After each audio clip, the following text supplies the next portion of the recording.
हजुरले हामीलाई सल्लाह दिँदाखेरि के भन्न आफूलाई लाग्छ त्यो कुरा हजुरले चाहिँ हामीलाई भन्दैन पर्यो। अब यो चाहिँ अब हामी सबै हजुर गाई पाल्छौँ, गाई पाल्नुहुन्थ्यो भैँसी पाल्छौँ, हजुर बाख्रा पाल्छौँ। हजुर अब त्यसले हेर्छु चलाउने हामी पट्टि केही थिएन। अब सधैँ थिएन, स्कुलै थिएन स्कुलै थिएन। हजुर अब त्यहाँबाट पछि त्यो जस्तो बस्ने अब पिठो पनि खानु पाउँदैन थियो। हजुर पिठो पनि पाउँदैन, पिठो पनि हुन्थेन है पिठो पनि हुन्थेन। हजुर अब भारी बोकेर बटौली जानु पर्थ्यो, बुटौली गएर भारी बोकेर ल्याउनु पर्थ्यो। ल्याउनु पर्थ्यो, दुध ल्याएर खानु पर्थ्यो। हजुर बटौली छैन, हजुर त्यस्तो थियो। अहिले अब यस्तो चाहिँ बेला अब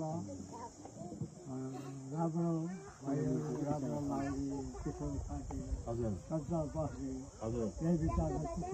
हजुर यहाँ त्यहाँ बाबा आइन्छ यता आइन्छ हो नभए सबै आइन्छ। हो कसैलाई भट्टे गएर खुट्टो लगाएर फाटेर जानु परेन हो आफै नै घरै आयो। हजुर पानी खान पर्यो, त्यो पानी गरेर आयो। हो त उयोला बस्न पर्यो, त्यो उयोला अहिले आयो। हो हाम्रो पाला हो खाइयो हो हो अहिले कहाँबाट जाँदाखेरि बगै खाँदैन, हजुर च्याउच्याउ हजुर यस्तो यस्तो जमाना आयो। हजुर अब त्यहाँ आउनु खै भएर भइन्छ आएर अर्को छोड्ला हजुर पछि आउनु गर्ला। हो हामी यता बाबा जानुपर्ने ठाउँमा उता बौद्धतरीको पुग्यो, हजुर उता जलेश्वर पनि आइयो, हजुर राधाश्वर पनि पुग्यो।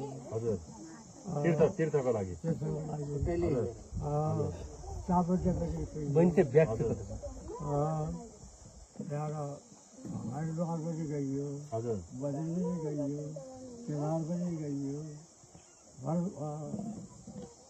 केबाट चारै धाम पुग्नुभयो हिँडेर हिँडेर चारै धाम पुग्नुभयो।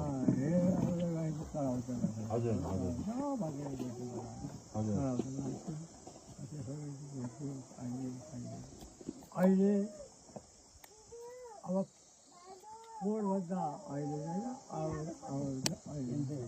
अहिले आउँदा अहिले गति छैन, सकिँदै आउनुहुन्छ हजुर भन्दाखेरि सरसरी कामहरू सुन्दैनन्। हजुर त्यो हजुर र मैले त यही जान्दछु।